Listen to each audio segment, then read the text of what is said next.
You're very welcome. My name is Lorraine McMahon. I work in Ballyfermot Travellers Action Project and I'm going to chair the meeting for this evening. The format of this evening is our speakers will speak for 6 to 7 minutes each, and then we'll open the floor for questions, comments, reactions, and then our speakers will reply to questions and do a summary. On my right hand side we have Maria Ivancia from Bulgaria, and Maria is a researcher involved in research and social inequalities work, and she'll speak a bit more around her background when she begins to speak.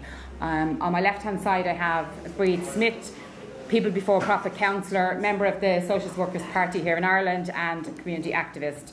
And on my far left I have Martin Collins, who is co-director of Pave Point Traveller and Roma Centre here in Dublin. So I'm going to start off by asking Maria to speak first, and I'll manage the time. Yeah. So, thanks for the invitation. Just very briefly, how did I come into that? I am a researcher in Bulgarian. I have been working mostly in Venezuela, but recently I started being interested in the issue of Roma housing, and especially how did the housing conditions of Roma deteriorate so badly after the fall of the wall. So around that I started doing more research on the questions of what went wrong. How is it that we had 45 years of state socialism and such a drastic impoverishment and denigration, stigmatization, and the vast migration, unemployment of Roma people. So so what we know now, is that, at least, so I'm going to speak mostly about Bulgaria. If anyone knows about other Eastern European countries, I would know some data, but that is what I have been interested in. So in Bulgaria we have 4 to 10% of population that is self-described Roma. This has changed over the years in different censuses. Like Roma people have decided to declare openly or merge their identity with the main population. So whereas, for example, in 1946 it was allegedly like 170,000 Roma, then there were 18,000 in 1975, and then by now what we can count is that it's about 7,000, so which is 1/10 of the population, but many of them live abroad. 1/4 of them are inhabitants of illegal buildings. Many of them are not homeowners. Many of them are tenants, unlike the majority of the Bulgarian. The average surface in which Roma live is 10 square meters, so usually that is very bad condition. Housing without toilet and bathroom inside, with very bad water sources and sanitation, not reliable electricity, no green spaces. Many by now are unemployed, and a growing majority, but that's also among Roma and Bulgarians, are illiterate. And in 2006 it was said, there was a big survey that found out that 87% of Roma in Bulgaria live under the poverty threshold, that is 51 euros a month. So by now 60 to 80% are unemployed, though this is not very reliable data because this is the count from within Bulgaria, but many Roma are seasonal workers or unregistered workers in other countries. And this is inequality that is not just monetary. It is what one Bulgarian sociologist calls inequality in collective consumptions. That means very bad access to labor market services, education, healthcare, and welfare. So now, the question is how did we come to that? And so first thing, to think about the legacy of the era before, it's important to know that first what state socialism inherited to begin with was 90% of Roma in illiteracy and very high rates of child death. Many of them, those who had any work, were low-skilled, employed in seasonal, low-wage labor in the tobacco industry, tin factories, or bricklayers, and many were doing anyway very stigmatized labor. So they were hangmen, gull builders, and so forth. So in the early communism, and that was the time when a lot of scholars says that was the time when policies towards Roma were most successful. There were no targeted policy towards Roma people. Even if there was an awareness that there is a Roma issue, and a lot of Roma were romanticized as dignified workers and industrial proletariat, and most of them were not anything similar. Still, what was more important at that point for the Bulgarian state was to uplift the living standard of poor people, and a lot of Roma benefited from that. So there were policies of employment in the agrarian sector with collectivization, and in factories and labor collectives. And still, what is one of the biggest myths, at least about the Bulgarian Roma, was that they were traveling and that there was a lot of sedentarization. But in Bulgaria, it was only 5% of all the Roma population at that moment who were travelers. All the other people, like all the other Roma, were actually by then mostly settled. Still, the kind of overall perception remained, and in 1958, there were specific documents targeted to Roma as travelers, and these were policies that were directly taken from France, Germany, and other countries and translated into Bulgaria. So there was a kind of new shift in how you think about Roma, but what was very important is that from then on until the end of the 70s, there was a very strong targeted policy towards Roma, and the way it went, and this is including in state-issued documents, was that there was a lot of speech about contagion. So Roma were contagious, and this was I think what very well explains how the whole stigma was created and has been, perpetuated. But there were also very structural mechanisms through which this contagion was treated. So I have outlined here 3 specific mechanisms that I think are very, very important to think about. First is housing, second is education, and third it is the so-called Turkish question. First, on the question of housing, what is very important to understand is that there was a huge shortage of housing for all Bulgarians. Roma were not the only ones that were in this situation, and still there were big campaigns of construction of new houses. But still, even if on the surface it looked as if Roma are given an increasing amount of flats, the policies were targeted in this way that they were not really sensitive to what population they were treating. So, for example, one of the issues was that even if the policy was against segregation, many times when there would be big foreign delegations, Roma would be hidden behind walls. Many times it was about literally walls, that were built outside of especially big towns or middle-sized towns. And then there was a figure that was very specific for Roma settlements, which was called the gypsy mayor. This was usually a kind of lower scale clerk or person from the Roma minority usually, who was appointed and who was given the task to kind of quell all the problems and anger that would be accumulating in poor Roma mahalas, so that Roma don't go and interact with the main institutions of the state and municipalities, which of course perpetuated the lack of integration.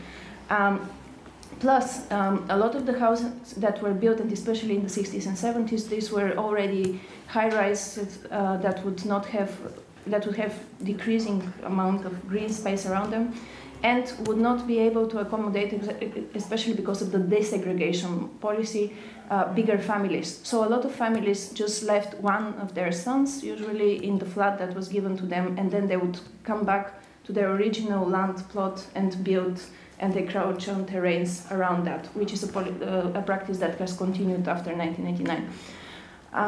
So then on the education issue, what is important to understand also is that whereas Roma were given access to education, because of the desegregation policy and because of treating Roma families as contagious, environment for the children,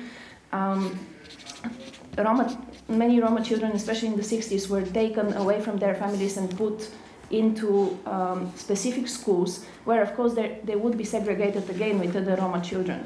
So, and what is more important also to understand is that many of these schools were providing only education until the 13th year of the child, so that means until 8th grade, which meant that the moment the children were out, they couldn't apply for university because they would need to be schooled up to their 18th year in order to apply, and they were immediately given back to the family and entering the low-skilled jobs that most of the family was anyway having. And last on this one here is that the Turkish question became increasingly big after 1947, when the Turkish state issued invitation to all the Turkish Bulgarians who are a similar proportion to the Roma and Bulgarian Muslims to resettle into Turkey under the siege of communism. And so a lot of Turkish-speaking Roma and Muslim Roma applied for the citizenship. And from then on, the Roma community was targeted very specifically as a community that could be lost to the Turks, and that has been a big wave of Bulgarian nationalism that is very anti-Turkish, because we have been under Ottoman rule for 5 centuries as a colony. So a lot of efforts, especially in the 1980s, in which we had the so-called Renaissance process, which was forceful renaming and unconditional assimilation, were targeted towards the Roma, so that they lose completely their identity as such. What we can see at the end of the 1980s was that because of the housing crisis, for example, Roma were still considered young families, and such would not get positions up in the ranking for housing, because there were people from the party apparatus who were given the priority, and young technical intelligence and so forth. So what we, and I'm going to finish here very briefly. So what post-socialist development, so it was in a way what I think, despite the good intentions many times of socialist policymakers, the Roma population remained a very vulnerable population, and that's why it was so easy for neoliberal capitalism to deal away with them the moment they came to power. The first group of factory workers who were sacked were Roma. By now the employment in Bulgaria is 20%. Employment among Roma. And then they started being targeted by particular discriminatory policies, both way positive and negative discrimination, which kind of made them, and I can maybe discuss that in the discussion more, made them target to the right extreme and to a specific number of liberal NGOs who have, while campaigning for them, made a lot of damage to the community. There is an extreme segregation among the Roma, and here I just wanted to say that when we speak of Roma in Bulgaria, these are 5 big groups and 23 subgroups. And among Roma, there is a lot of internal tension. So, we cannot speak of one Roma. So this is the kind of Western perception, or a state way to look into this community, which is not so unified. And so that is why it is nowadays a very, very difficult subject also in Bulgaria, because the state has not provided any targeted policy to poor Bulgarians. And the right extreme has started campaigning against, for example, what is now the program for improvement of Roma housing, for which allegedly 60 billion euros would be given to build houses for Roma people, but not houses for poor Bulgarians. So just end here. Thank you so much. Our speakers have spoken. So I'm going to go to Martin Collins, the co-director of Pavey Point. Thanks, Lorraine. First of all, let me apologise on 2 fronts. I've had a mad, crazy day, so I've come here totally ill-prepared, and also to apologise on another front, and that is that I have to leave around 7ish. So I apologise on both fronts. I was actually at a conference for the last 2 days in the university, in Minute University, both yesterday and today. It was organised by the Community Workers Co-op, and a lot of the terminology that was used at that conference for the last 2 days, I've no doubt that same terminology will be used here over the course of your events over the weekend. Terms such as solidarity, resistance, revolution, institutional, structural change, people power. So, all of these concepts and all of these kind of principles were being discussed at length for the last couple of days in minute. So that's where I came from today, and I just had this scarper here.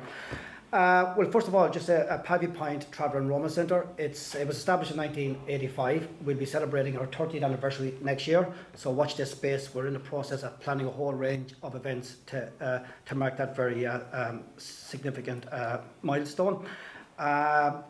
Pavy Point Traveller Roma Centre is essentially a partnership organisation made up of travellers and non-travellers who share a particular vision and understanding on the issues impacting on Roma and travellers, and how they should be addressed. It is essentially a human rights organisation, so we try and promote travellers' access and the right to education, healthcare, employment, and obviously to fight inequality, discrimination and racism, both at the individual level but also at the institutional level. And there are two core principles really which that run through all of that work and which are non-negotiable. One is the whole concept of self-determination. We're based on the premise that there can be no significant or lasting change in our situation unless travellers and Roma themselves are facilitated and equipped and empowered to be agents of change, to effect change for their own people. But we also need the support and the solidarity of non-travellers. We can't do this on our own. Racism is not just a problem for Roma and travellers. Racism is a problem for society, and everybody has a role to play. It's like in the whole area of sexism and gender inequality. It's not a woman's problem. It's not a woman's issue. Men have a role to play. Society have a role to play in tackling gender inequality and sexism. Likewise, the same principle applies to racism. It's not a problem for minority groups. It's a problem for society, and trade unions, political parties, the media, everybody has a role to play in addressing the racism. Then the other principle is the whole area of cultural rights and the right to one's identity. That's really fundamental to everything we do in Pavy Point, because our identity and our status as an ethnic minority has been contested by this state for decades. Various UN human rights bodies have consistently called on the Irish government to recognise what is self-evident, and that is that Irish travellers do constitute a distinct ethnic group. In fact, just for your information, the first reference that we've come across in any historical text of our people goes back to the 5th century. So we've been on the island for a damn long time, and in fact, that first reference to our people is actually contained in a piece of law, a very punitive piece of law, which banned at the time tinkers, which was spelled Tynkers, and vagabonds and vagrants from a certain distance of towns and villages. So that was in the 5th century. So even as far back then, laws and policies were being introduced which were quite oppressive and very punitive, and nothing much has changed, I have to say, in the intervening centuries. I think our starting point here in an Irish context is that racism towards Roma, towards travellers and other groups, but I'm obviously talking about Roma and travellers here tonight, is deeply embedded in the Irish psyche. So much so that it has become almost normalised and accepted in public discourse, whether that's in the media, whether it's from politicians. And I know I see here from Breed in the last local elections, which is unfortunately not unique or unusual, many candidates in the local elections coming out with anti-traveller racism, pandering to their constituents, trying to capitalise on people's fears and prejudice in the hope of obviously getting elected.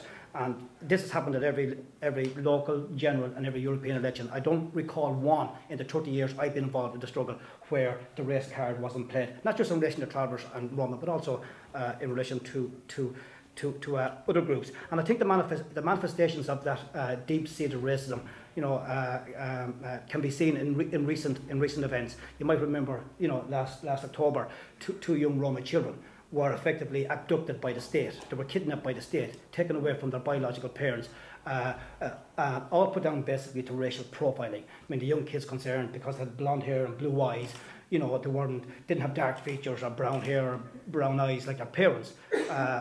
Very clearly a case of racial profiling, very traumatic. The guards, the HSE, social workers basically bursting into people's homes and taking away the children, both here in Tala and in Athlone. And then we've seen there in the last couple of weeks down in Waterford, a mob, that's how you can describe them, a mob, a vigilante group basically marching up to a couple of houses occupied by Roma and saying Roma scum out, Roma scum out. And this was all on the basis that there was this criminality among the Roma community, of which I don't doubt that there is, like there is in every community, and also in the higher echelons of society in terms of white-collar crime. So let's not forget that crime exists, you know, in all classes, but some get punished more than others, as we all know. But anyway, this group went up and broke a window, smashed in the door. A very terrifying experience for the Roma concerned. And basically the beef was that, seeing the Gardaí, there was poor policing or no policing. Now, if that is the case, the question that people pose, well, why not go on protest outside the Garda station? Why not go and meet the Garda Commissioner and say, look, we need more effective policing strategies and so forth? They just attacked a very vulnerable, very vulnerable group. And then another manifestation of that racism, you might remember there a couple of weeks ago, in fact it was a case I was directly involved in myself, because it was a relation of mine, a young traveller boy, 14 years of age, passed away there in 2011. Anyway, we were making the arrangements for the funeral, and a funeral director's home in Ashbourne refused to oppose the body of this young traveller boy. So I, you know, along with others, we lodged a complaint with the Equality Tribunal, and we won our case there the other day. You know, that the judgment was that the funeral parlour was found to be, you know, obviously discriminating, and the maximum amount of compensation was awarded to the family concerned. But the family made it very clear in all of the media interviews and press releases, it was never about money. It was about honouring the memory and giving some dignity back to this young traveller boy, 14 years old. And every last cent of it will actually go to make a wish foundation. You know, because there's always this assumption or this perception, you know, that you're in it for the compensation, you're in it for the money. It was never about that, and the family made it very clear. So I have to say, into 30 years as a traveller man, and I've experienced a lot of discrimination myself. Actually, a lot of you says, you know, resonates with me. You know, I think the parallels between the Roma and travellers are just really striking. You know, but I have to say, in the 30 years I've been involved in the struggle, that was probably the most sickening, stomach-churning act of discrimination. All discrimination, all inequality. Based on whether it's based on sexual orientation, disability, gender or ethnicity, it's all wrong. But that was probably the most disgusting and most sickening act of discrimination I've ever actually witnessed in the 30 years I've been involved in the struggle. And another manifestation of it, you were speaking about Roma being segregated and so forth. You might remember a stage of the Tour de France came to Ireland there a few years ago. I think it was about 10 years ago at this stage, I forget. But anyway, the cyclists had to pass a number of traveller sites. One of them was actually Kulik. You were there recently. I know you had some meetings with the travellers out there. The local authority, City Council, tried to hide. They put up a big mesh wire to hide the travellers from the world's media and so forth. So I mean, that's what we're dealing with. And so the challenges are huge. But the resources to deal with those challenges are diminishing all the time. For example, our Equality and Human Rights Commission, their resources have been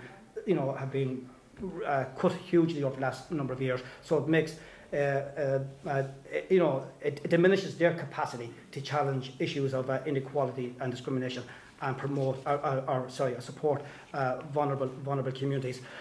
And, you know, we could be here for a year and I could wallpaper this whole bloody room about, you know, different incidents and acts of discrimination. You know, we had TDs come out saying that travel women should be sterilised, there should be birth control to reduce the numbers, travellers should be segregated, put on an island and as a community on their own, you know. So you have travel organisations who are promoting inclusion, promoting integration, promoting peaceful, respectful coexistence.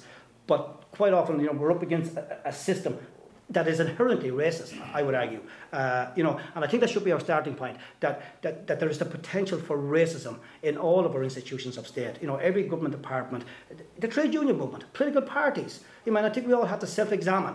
You know, are we unconsciously, unintentionally racist? You know, political parties, you know, like, need to look at their membership, their composition. How many ethnic minorities do they have in their party? Are they positively targeting members of ethnic minorities to be part of, to be in their parties and put them up as candidates and so forth? And I'll finish with this, which incidentally that's something we're doing. I'm also involved with a group called Minker Widden, which is a traveller only form. Minker means traveller in their own language, and Widden means the speaker talk. So travellers talking and travellers speaking. So I'm part of that forum, which was established about 10 years ago. And you know, we're involved in trying to politicise travellers and get travellers to engage in the body politic, because in the final analysis, if you're to effect change, you have to be. It's not just enough to be against the system, but you also have to be in the system. And we're trying to get Travellers, you know, to stand for local elections, general elections, and we're gearing up now towards the general election in 2016 with a kind of a voter register. I read some stuff and I you know, seen some documentaries about the Black Civil Rights Movement. You know, what we have to do as a community physically is go out onto sites, unofficial sites, official sites, get Travellers to register.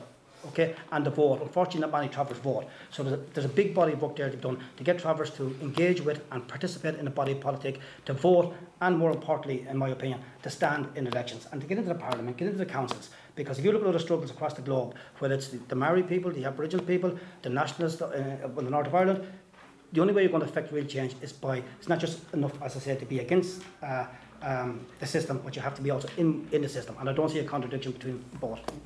Thanks very much.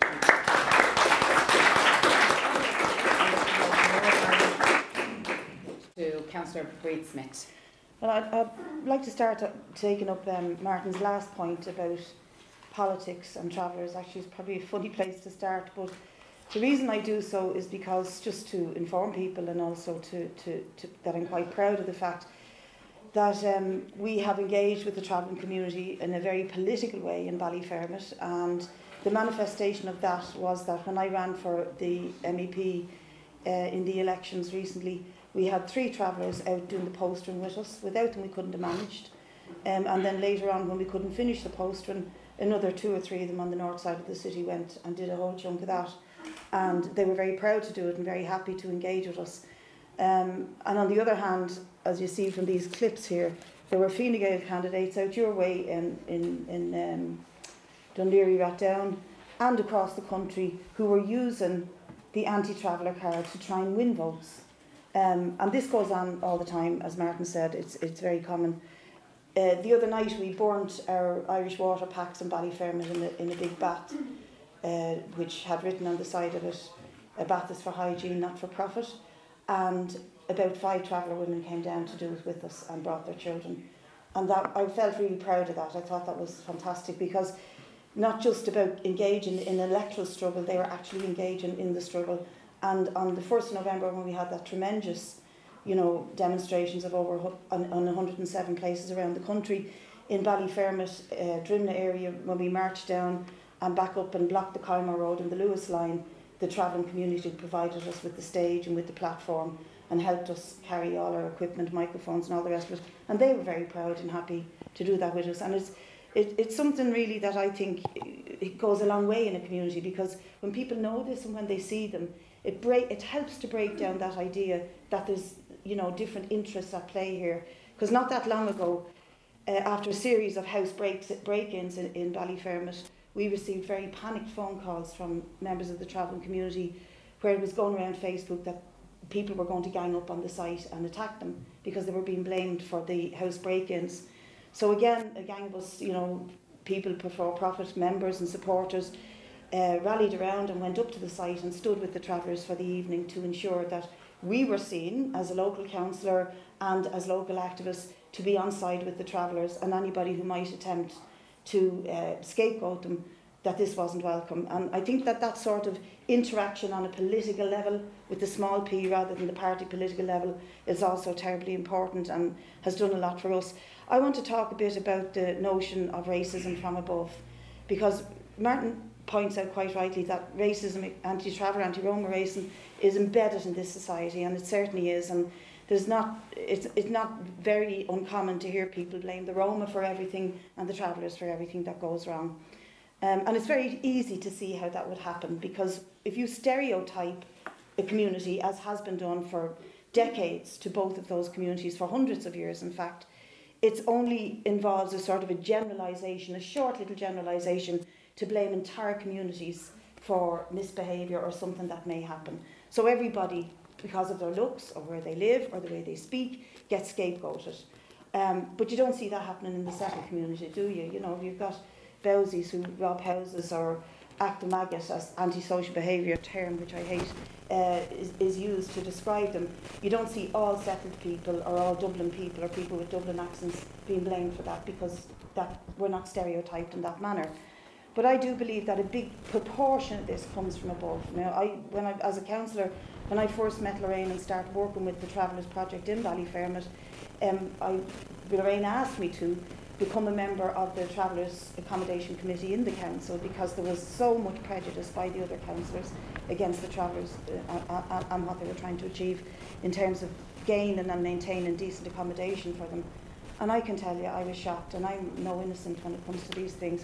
But even to the body language, from the body language to the documents, to the lack of implementation, to the unwillingness to draw down money that is there for them, it is shocking how institutionalised and how deep-run racism against travellers is in the local authority. And if that's true of local authorities, then it's also very, very true of the government. In fact, I think the best example of it is Phil Hogan as Minister for the Environment, when he issued a letter in his own constituency in Kilkenny saying he wanted no travellers to get accommodation in that area. And then when he was challenged and newspapers published it, he threatened to sue them all, to sue all their asses for defaming him, and yet it actually happened. And this goes on all the time, and these are incidents of anti-traveller racism being used by candidates. Martin quite rightly also points out that the most shocking incident of anti-Roma racism was the abduction of 2 children for being blonde and blue-eyed from their parents. And it was later on that the guards actually bothered to get the DNA evidence to show that they were the natural parents of these children. And that sort of racism compounds the sort of suspicions and fears that people already have from stereotyping them. But I just want to say that racism itself, in whatever form it takes, it isn't just something that we should reject morally or something that we should reject in principle, but it is actually an enemy of all of us because it seeks to divide us. And it divides communities, it divides us in terms of struggle, it divides us in terms of taking our eye off the ball. If they can blame travellers, if they can blame Roma, then they get away with it. The bankers, the corrupt politicians, those at the top of society. And what a great diversion in a city like Waterford, that the Roma get blamed for everything that happens and hundreds of people turn their anger against them, while at the same time they're implementing the water charges, they're failing to give people houses. Waterford, which was once a very highly industrialised city with lots of good permanent jobs, has been really decimated, a post-industrialised town basically, with a heavy degree of unemployment, suicide, drugs and all the rest of it. So isn't it so easy to say, let's turn our anger on this visible, different community and blame them for everything, rather than looking above to the guys who robbed us, who daily sell us out, who, you know, tonight Enda Kenny's being hosted and presented with some award in America, and the €25,000 that it costs for him to sit at a table at that dinner is being paid by us, the taxpayer. And this sort of outrageous imbalance of priorities is what leads, I think, to the idea that we can easily scapegoat travellers and Roma and indeed other races of people, rather than to look to the enemy who's above us. I just want to kind of compound everything I've said by looking at the official statistics for the lives of travellers in Ireland, and I'm sure I don't have similar statistics for Roma. Maybe Martin could come back in on this. But for travellers in Ireland, if you look at the studies that show the sort of overall sociological conditions they live in, there's about 36,000 travellers living in Ireland. Life expectancy for traveller men is 15.1 years less than men in the general public. For traveller women, it's 11.5 years less than for women in the rest of the public. Less than 1% of travellers form less than 1% of the population, and yet they are the ones with the biggest accommodation crisis. And like Martin, I could probably paste the walls of this room with incidents of official discrimination against travellers. But the big one that jumps out for me is during the lifetime of the last traveller accommodation programme, the 4 Dublin local authorities between them refused, not they weren't given it or didn't have it or the money wasn't there, refused to draw down €50 million for traveller accommodation in this city and in the wider Dublin area. Dublin City Council alone refused to draw down 12 million, even though people like us were in there, in the system, controlling the committees, or at least chairing the committees and running subcommittees and study groups and all the rest of it, and screaming at them every day at the area committees and in the council meetings, passing motions for traveller ethnicity, which, by the way, the Irish state doesn't recognise. The British state does, the Northern Ireland state does. This state does not recognise travellers as a separate ethnic group. And even though we were in there in the system and won quite a few new councillors from Sinn Féin and decent sort of left-wing Labour people to support us on this, they refused and didn't tell us that there was 12 million there that they were refusing to draw down. At the same time, you've got at least 40 families basically camped at the side of the road without access to water, to sanitation or electricity, at least 40, and the figure is growing. And one of the reasons the figure has grown is the same reason the figure for homelessness has grown among families. The price of rents is being rocketed, a deliberate attempt by the government to push up the property bubble again, and people who are in private rental accommodation and on rent allowance are not able to afford to stay in it. If that's true of us, it's equally true, if not more true, of traveller families. Indeed, one of them from Kildare was with us born in the bills the other night, and she's constantly having to move and look for affordable rental accommodation. What's going on there is utterly outrageous, and the way we're going to change it is by having councillors elected, empowerment of the communities themselves, but it is also by linking that struggle for traveller rights, for to maintain the funding. 86% of funding for all traveller rights issues, accommodation, education has been cut during this the last 6 austerity budgets. 86%. They may as well have cut off their lifeline. The way we're going to deal with that, I believe as a socialist, is that we link that with every other struggle. That where there's cuts to every aspect of the community, the travellers and the Roma and their needs and their issues are also part of what we fight for. We don't separate them off. We work together, we struggle together, like we're struggling and working with the travellers on the water issue in Ballyfermot, and we make their issues our issues and vice versa. And as Martin says, we seek to get in there and try to change the system from within. And I think it would be a wonderful thing if we do get travellers taking candidacy and Roma people, if they can possibly run for local elections and other elections. But it's also very, very important we stand beside them, we fight with them, and we utterly reject the idea that that racism is acceptable. But we can't moralise at the rest of the people and say, oh, you racist piggy, you shouldn't be like that. We also have to link with their issues, put ourselves on side and make sure we win them to these arguments for socialism. It's not about who has the high moral ground. It's about understanding that if they allow us to be divided like this, then they win and we all lose.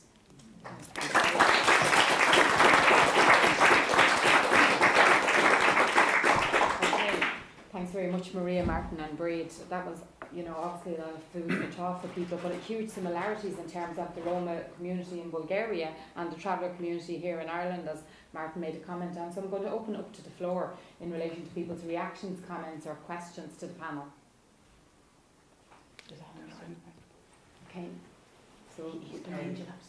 Okay. So we go with Ed first. Yeah, first can I just add a bit of information there. Breed was talking about money not being taken up in Dublin.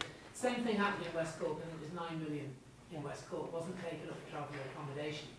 And yet, I know two people. Has to go now in 2 minutes. Well, just in terms of the politics overall and travellers' engagement or lack of, and it's more of a case of lack of. I mean, travellers are quite apathetic towards the political system, very disillusioned. Probably a lot of other people are as well. So therefore don't engage. They feel very let down by the political system. And to see the political system and the political class as a settled person's domain, that's the thinking within my community. It's the settled person's domain, it's the majority population's domain, and we're not part of that. Now, I think that sort of thinking is warped, if I can use that term, and I think it needs to be challenged, because travellers need to see the system as belonging to them as much as anybody else, and we have a right to engage with it, and we have a right to make demands on it. So that way of thinking has to be and it is being challenged within the community. Not just Paddy Point, but a lot of other traveller groups, local and national, are doing their best to encourage travellers to register for elections and go out and exercise their franchise.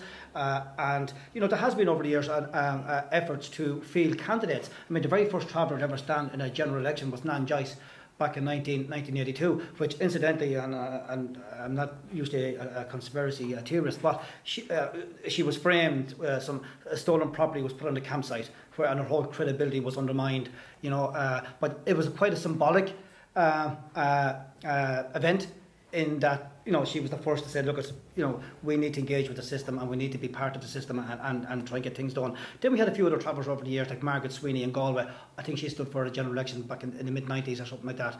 And then we've had a couple of travellers stand as Lord Mayors and councillors. And so there has been there has been some progress, but certainly not to the extent that one would want. So there's a lot more work that needs to be done to get travellers involved in politics, either as members of parties or as independents. And well, just from my own point of view in Pavy Point, I mean, just to state the obvious, that like every other traveller group, we're not affiliated, nor can we, for obvious reasons, be affiliated to any political party. But there are individuals within Pavy Point who are members of various political parties, Fine Gael, Labour, Sinn Féin, Socialist parties, and so forth, and that's fine. But I think that apathy, that feeling of disillusionment of the system has to be challenged. And we do voter registration campaigns every time there's local and general elections. We tell travellers to go out there, look at manifestos, challenge the parties, challenge independents, what's the manifesto saying about travellers, and then go on and vote. I remember there a while back, I forget, it was she's about 10 years ago, a general election, and I was down the country, I was in Galway, and I had to rush back. The voting booth closed at 9 o'clock, and I just barely made it at 10 to 9, right? And I was walking in, and the people who were overseeing the voting booth, what he said to me, he says, "It's great to see you here. It's great. It's great to see. You're the first of your people here today. And I says, sorry. Oh no. What I meant was you're the first itinerant here today. Now I said, look, come on, you're going from bad to worse here now. I knew what he was trying to say. But he insulted me on two counts. But anyway, essentially what he's saying, from that morning, from 8 o'clock, by the time the voting station opened until it closed, I was the only identified traveller. And I think that was out in Blanchetown, and that said it all, a terrorist town actually.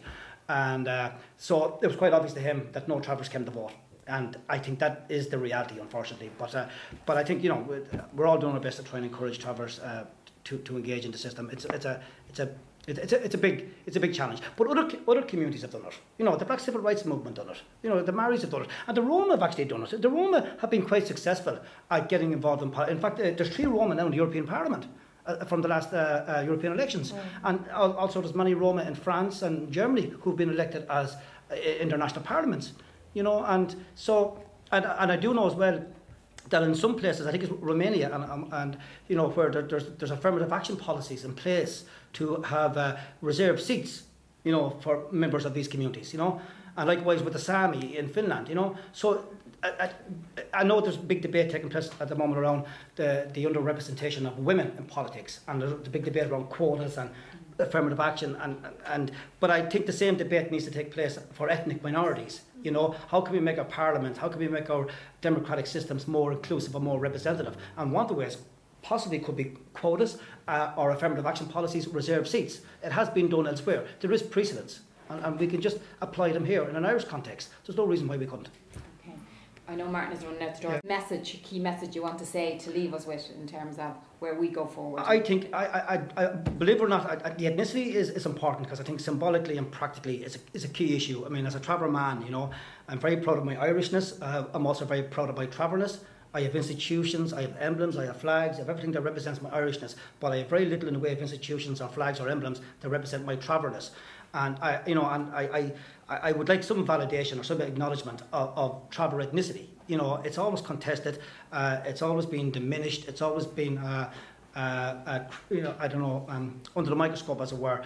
And so I think identity and the right to one's identity is really fundamental. I think it's about self-esteem, it's about confidence. And I actually think it's also about redefining that relationship between the traveller community and the majority population. But I think it needs to begin with the question of recognising traveller ethnicity. So if I was to identify an issue that is a priority, now it depends who you speak to. It depends on which traveller you speak to or which traveller organisation you speak to. You'll get a divergence of opinions, and don't be surprised by that, because we're not homogenous in that sense. But for me personally, and also I think I'm speaking on behalf of Pavy Point, I think the question of ethnicity and the right to be recognised as an ethnic group, I think that has huge symbolic and practical implications for us as a people on the island of Ireland. So if political parties can do one thing, and I know you've done it, I know you've the motion in the City Council, and I know others have done it as well, in all fairness. Sinn Féin have done it, they've actually done it, Labour have done it. Labour at their conference last November, I think it was, down in Killarney, which I was at, adopted a motion recognising traveller ethnicity. So there is a bit of momentum around it. So if there's one thing anybody can do, either individually or collectively, is promote travellers' rights to their identity, basically. You know, and I think by doing that, you are unequivocally putting to bed once and for all this fucking notion that we are somehow a dysfunctional, primitive, backward people who need to be normalised and civilised. Because that is the subtext, in my opinion. That is still the subtext to the discourse around travel issues. In the absence of recognising travel ethnicity, the subtext to the narrative is still one of view my people as being backward, primitive, who need to be normalised and civilised by the state. Well done. Thanks very much. No bother. We're going to see you next Monday. Okay, thanks very much, Martin. I will be coming back to the speakers to respond to some of the other comments made and to do a summary as well. But before I do much, I'm going to come back to the speakers in terms of responding and doing a final concluding comment. So Maria, if I go to you first. Yeah.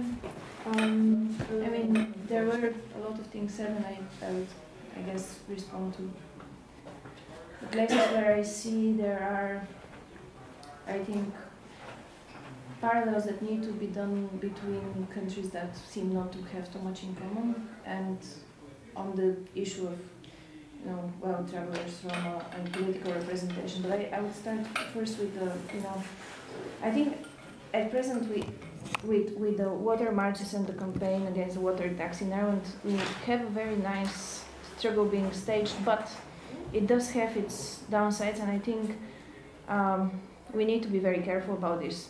Who stages the struggle for the commons in Eastern Europe? That's the extreme right.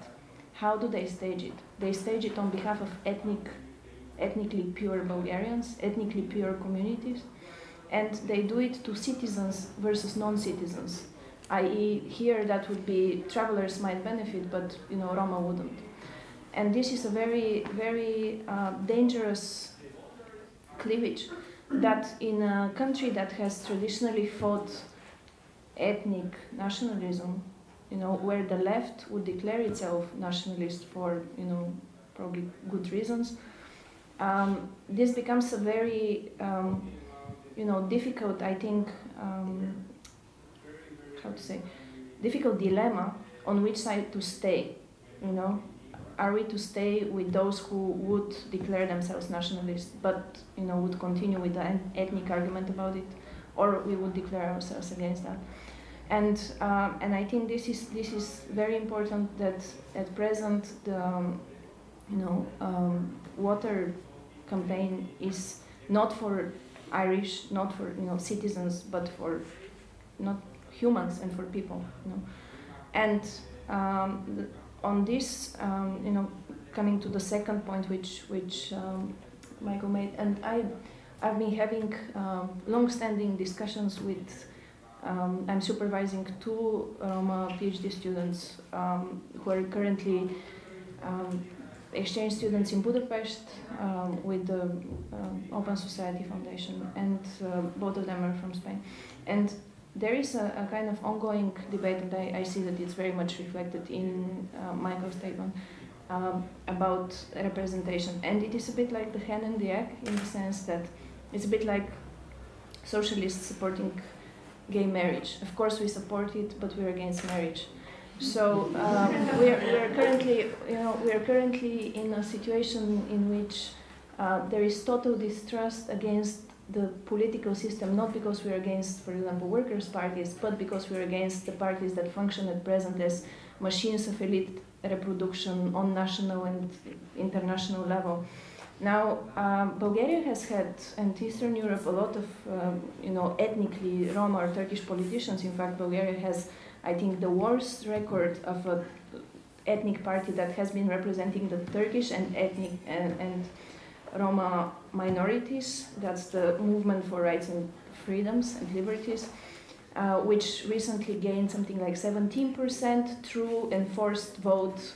That means, you know, driving people through buses to elect, you know, MPs, using patriarchal structures in society, and especially in these ethnic groups, in order to enforce a certain type of ethnic vote, and this party has been functioning as an oligarchic corporation for a long time. Now, it is a question to decide, you know, and I don't think electoral policy should stay on the side, and it is a question to decide how do we target and, you know, dismantle these mechanisms. But I think there are more simple you know, ways also to deal with political representation among Roma, and here I would agree with him that, you know, in fact I think it is more about involvement in activism and in all forms of representation. That would be more emancipatory. And in this sense, and I don't say it as a critique to the organizers, but I did feel a bit strange that there was not one Roma sitting with us on the table, not even as a gesture. And I mean, I'm not here to speak on behalf of Roma. I'm here to speak about my research that might inform certain issues. But I would like to believe that next time we would have a Roma sitting next to us. Absolutely. Thank you, Maria.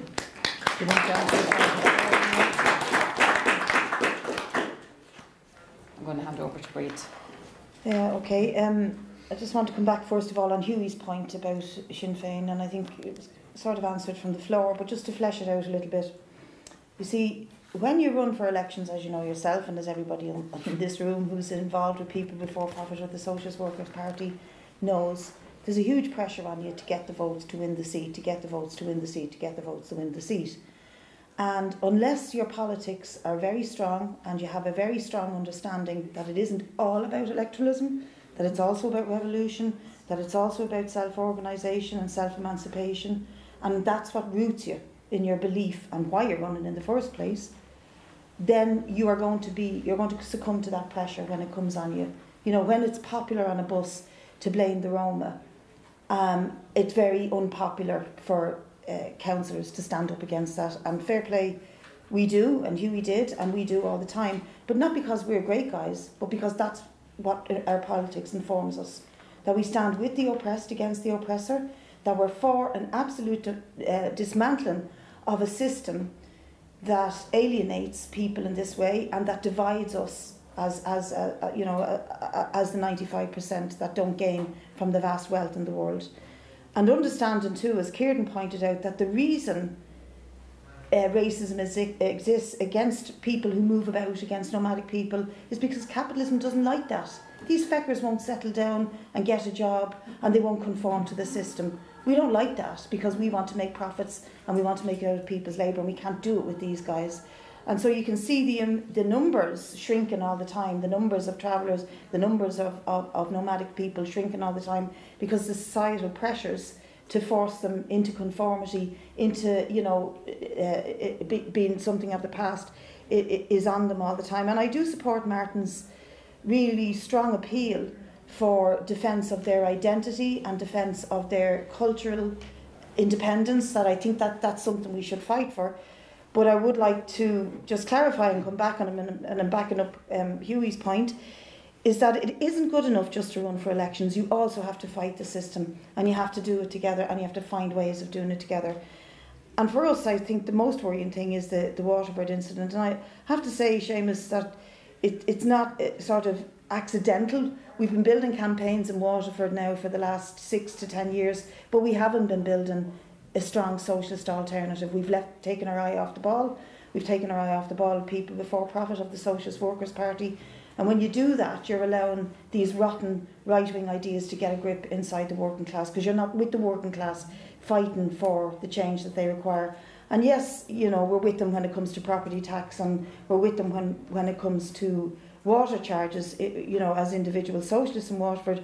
But where's the challenge? Where's the ideological challenge? Where's the electoral challenge? Where's the struggle challenge coming from? And it's not there. There's a vacuum, and into a vacuum will step the nasty elements. So really, I think the lesson for us all is that Waterford will be repeated everywhere, and Waterford will be repeated again, unless we build a political alternative that stands for struggle, for unity, for solidarity, and for a different kind of society, for people and not for profit. Absolutely.